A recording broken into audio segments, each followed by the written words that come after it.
Introduction आरंभ कर 2 वर्ष 11 मास द्वैतनगर पुलिस कमिशनर हिसाब रे काम करी आज मु दायित्व हस्तांतर करुच्ची जड़े एमती ऑफिसर को जे दक्षता पाई राज्य रे परिगणित परम बंधु श्रीयुक्त संजीव पन्ना को मु प्रथमे हार्दिक शुभकामना देवी श्रीयुक्त पन्ना को ए द्वैतनगरी पुलिस कमिशनर हिसाब रे दायित्व नहीं थिबारु जो कहले पाखापाखि 3 वर्षर जो यात्रा थिला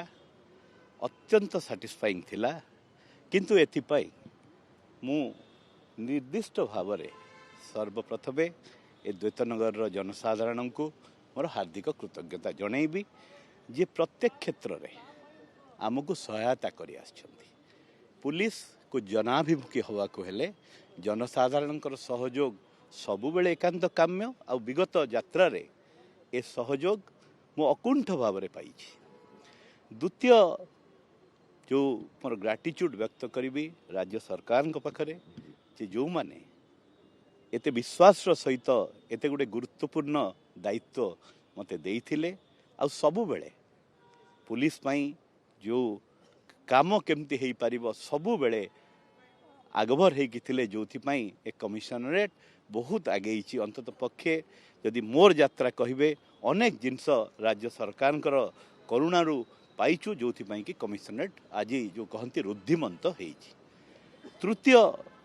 कृतज्ञता है आपण मान पाखरे प्रेस मीडिया बंधुगण जो मैंने पूरा 3 वर्ष धरी पाखापाखि 3 वर्ष धरी आमको आमर भल कम बाहवा देइथिले आ जोठी भी सामान्य त्रुटि विच्युति होता तांकर से कंस्ट्रक्टिव क्रिटिसिज्म पाई आमे सबुबले निजको संशोधन करी आगे चलथिलो। चतुर्थ आ सबुठ गुरुत्वपूर्ण थिला मोर से सहकर्मी बंधुगण सी डीसीपी भुवनेश्वर हुंतु डीसीपी कटक हुंतु डीसीपी ट्राफिक हुंतु अन्य डीसीपी जमती DCP arm DCP special security DCP special crime unit DCP training समस्ते और तांको पूरा टीम अकुंठ चित्र रे जो कहती रियल डेडिकेशन सहित यही पुलिसिंग रे तांकर हाथ बटे जो मु कहबी कमिशनर हिसाब रे मोर टेन्योर मो हिसाब रे बेस सफल थिला। मोर मुख्य लक्ष्य थिला पुलिस को केमती जनकैंद्रिक बा जनाभिमुखी करने को अनेक काम यही 2 वर्ष 11 मास मध्यरे आम हाथ को नहीं थिलु पुलिस विभाग तरफ जमती आम कहतु सीनियर सिटीजन सेल हो बस्ती को चाल हो इटाभाटी श्रमिक हो एमती अनेक काम डी एडिक्शन प्रोग्राम हो आ काम आज जदि सफल भाव में रूपायित है से जनसाधारण इन्स्टिट्यूशन मानकर अकुंठ जो कहती साहाय्य सहयोग थिला जमती रेड क्रॉस अपन जानी कमिशनर रेड क्रॉस रक्तदान क्षेत्र में बहुत सुनाम आनी एथिपाई अपन समस्तंकर जो अनाबिल स्नेह श्रद्धा और अकुंठ सहयोग मोर यही 2 वर्ष 11 मास को जो अत्यंत रुद्धिमंत भाव में गढ़ी तोली परिप्रेक्षी मु पुणी ए द्वैतनगर जनसाधारण को मोर हार्दिक कृतज्ञता जनईबी जे एते दिन धरी से पुलिसिंग को आहुरी भल करने आमको सहायता करथिले। देखंतु एटा गोटे कंटिन्यूअस प्रोसेस मु कहली श्रीयुक्त पंडा भली जड़े अति सुदक्ष ऑफिसर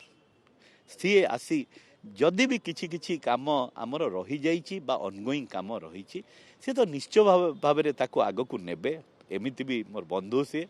तेणु मु भाबुनी जे कोनोसी काम जहाँ भी रहीगला आपन जमती कहले इनकम्प्लीट रहीगला ताको तो निश्चय श्रीयुक्त पंडा खाली आगे ही नेबेनी आहुरी नुआ नुआ काम आपण माने देखिबे तेणु मु निश्चित भाव में to sum up I will say I had an excellent satisfying tenure as commissioner police Bhubaneswar Cuttack. Thank you. देखंतु गोविंदा विभाग निर्देशक दायित्व निश्चित भाव में गोटे अत्यंत जो कहती दायित्व संपन्न पदवी अतीत मु से विभाग रे काम करी डिफरेंट कैपेसिटी रे निश्चय भाव पारु पर्यंत चेष्टा करी राज्य सरकार जो फेथ अच्छी जोपाई गुरुत्वपूर्ण पदवी दि जाइए निश्चित भाव से एक्सपेक्टेशन अनुसार आउ जो कहती गोविंदा विभाग निर्देशक अनेक काम थाए ताकू केमती ठीक भाव निभे पारि से निश्चित उद्यम करें। 2013 आईजी ऑपरेशन अभिज्ञता रही तो आग को निर्वाचन तो मु 4 वर्ष रु अधिक आईजी ऑपरेशन भी थी 2014 आईजी इंटेलिजेंस भाव में काम करी अभिज्ञता तो निश्चय काम आसब तेणु मु देखु निजर तो प्रचेषा साधारण निर्वाचन साधारणतः गोटे गुरुत्वपूर्ण दायित्व तेणु तापाई भल भाव चेष्टा करी।